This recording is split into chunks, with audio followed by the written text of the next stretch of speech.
जी हां, मोदी के दिल्ली वापस पहुंचते ही लालू के संपर्क में नीतीश कैंप। 14 नवंबर के बाद में बिहार ही नहीं दिल्ली पर भी होगा मोदी सरकार पर संकट। स्वागत है आप सभी का। आप देख रहे हैं द राजनीति का विशेष सेगमेंट खबर और विश्लेषण। मैं हूं जबार खान। तो क्या दोस्तों, मोदी और शाह का नीतीश कुमार को मुख्यमंत्री के चेहरे के तौर पर ऐलान न करना बिहार के साथ साथ दिल्ली की सरकार पर भी कोई संकट लाने जा रहा है? आखिर 24 अक्टूबर के मोदी की रैली के बाद उनके दिल्ली पहुंचने के बाद देर शाम में नीतीश ने किस जरिए से लालू से किसके थ्रू संपर्क कराया? क्या वाकई लालू और नीतीश 14 नवंबर के बाद की कोई नई स्क्रिप्ट की नई भूमिका तैयार कर रहे हैं? विस्तार से आपको बताते हैं दोस्तों, अंत तक मेरे साथ बने रहें। दोस्तों, नीतीश कुमार एक ऐसे राजनीतिज्ञ जिन्हें भारतीय राजनीति में चाणक्य तो नहीं मगर चाणक्य से कम भी नहीं समझा जाता है। अब तक 9 बार मुख्यमंत्री के तौर पर शपथ ले चुके हैं।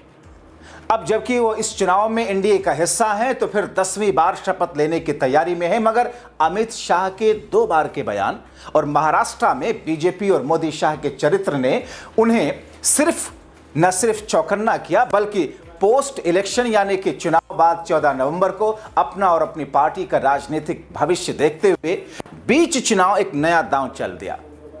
और हैरानगी इस बात की है कि नीतीश ने कुछ घंटों पहले ही मोदी के साथ समस्तीपुर का मंच शेयर किया था, मगर मोदी के बिहार से वापस जाते ही शाम होते होते नीतीश कैंप ने लालू कैंप से संपर्क साधना शुरू कर दिया।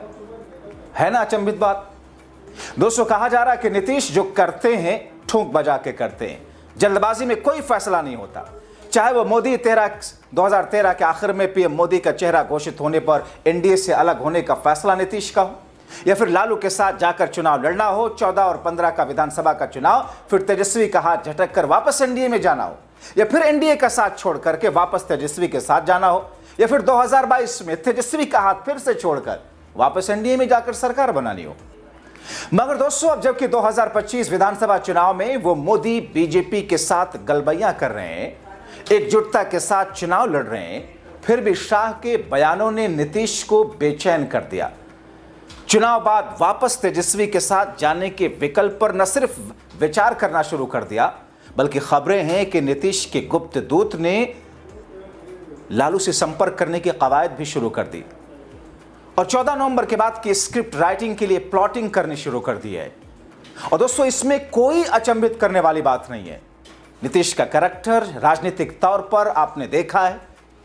अब दोस्तों, यह तभी होगा जब शाह नीतीश से सीएम पद के लिए महाराष्ट्र के शिंदे की तरह छल करेंगे। और अगर ऐसा हुआ तो फिर बिहार में ही नहीं बल्कि केंद्र की मोदी की सरकार से भी समर्थन वापसी एक झटके में नीतीश का फैसला हो सकता है। और यही लबोलबाब है नीतीश की नई स्क्रिप्ट का। तो दोस्तों, ऐसे में क्या नीतीश कुमार को लेकर मोदी और शाह को ऐलान करेंगे? हरगिज नहीं, कतई नहीं, बिल्कुल भी नहीं।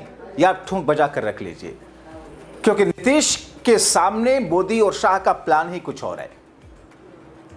दोस्तों, तो फिर नीतीश कुमार जो तैयारी कर रहे हैं 14 नवंबर के बाद, हर कोई हक्का बक्का रह जाएगा और बिहार की राजनीति का असर जाहिर तौर पर केंद्र की राजनीति पर होगा। और नीतीश अगर वैसा कोई फैसला लेते हैं तो वो चंद्रबाबू नायडू जो अभी तक अपने राज्य के लिए बोरे भर भर के पैसे और बजट ले रहे थे मोदी सरकार से, या फिर वो पश्चिमी यूपी के जयंत चौधरी, या फिर वो अनुप्रिया पटेल, या फिर वो महाराष्ट्र में बहुत सारे लोग उस प्लान पर आगे बढ़ने की कवायद को लेकर विचार करेंगे। अब दोस्तों, आइए आपको जल्दी से नीतीश की राजनीतिक घटनाओं को आपके सामने रखते हैं ताकि आप बिहार में खांटी राजनीतिज्ञ के तौर पर नीतीश की जद्दोजहद और राजनीतिक समझ को जान सकें। चंद मिनट मेरे साथ और रहिए। दोस्तों, आपको ले चलते हैं 90 के दशक में।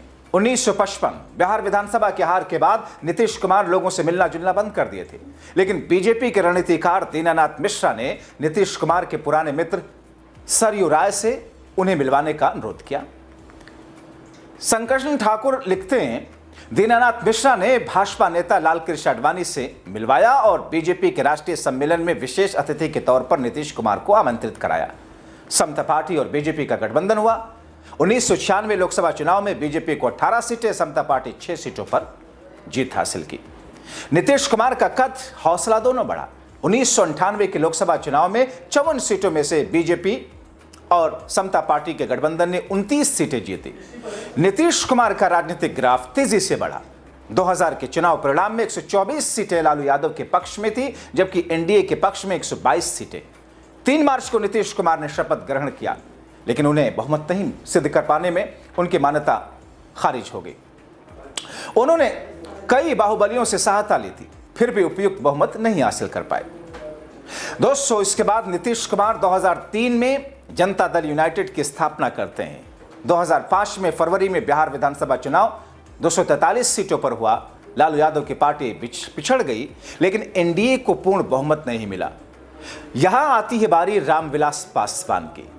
रामविलास पासवान के पास 29 सीटें थीं, जीते हुए थे 29 सीटें, और वही 29 सीटें इस बार चिराग पासवान पहली बार विधानसभा चुनाव में खुद के दम पर बिना पिता के 29 सीटें एनडीए में लेकर के बैठे हैं, जिसमें से एक पर नामांकन खारिज हो चुका है।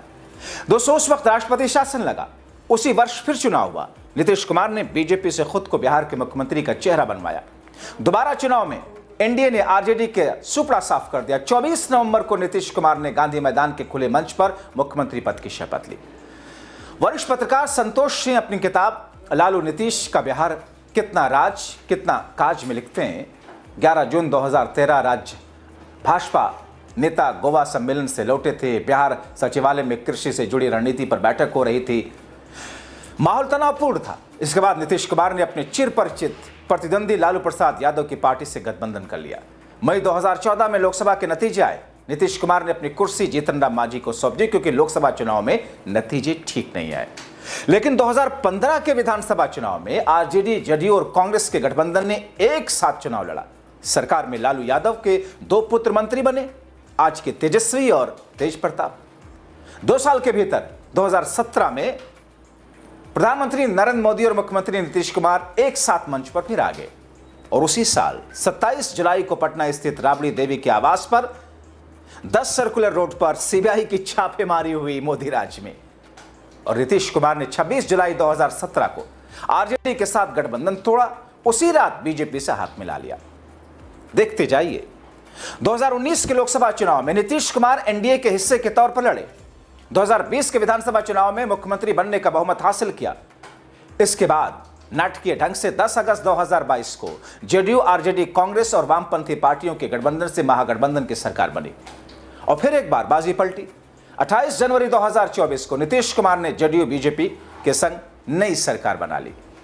दोस्तों, नीतीश कुमार की राजनीतिक जिंदगी में बिहार में 1995 से लेकर और खासतौर पर 2005 से लेकर 25 के बीच में जो उठक पटक वाली तस्वीरें हैं, ये दर्शाती हैं कि नीतीश कुमार ही वो व्यक्ति हैं राजनीतिक तौर पर जो बड़े से बड़ा फैसला लेने में हिचकते नहीं हैं।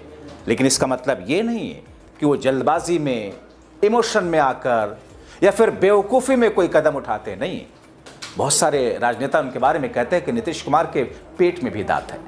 अब दोस्तों, एक बार फिर से नीतीश कुमार पर 14 नवंबर के बाद में वही वाली स्थिति आकर के उनके ऊपर घेरे होने की बात कही जा रही है। ये कहा जा रहा है कि नीतीश कुमार इस बात को समझ चुके हैं, समझ तो बहुत पहले चुके थे, अब इस बात को यकीन कर चुके हैं कि मुख्यमंत्री का चेहरा उनको नहीं बनाया जाना है।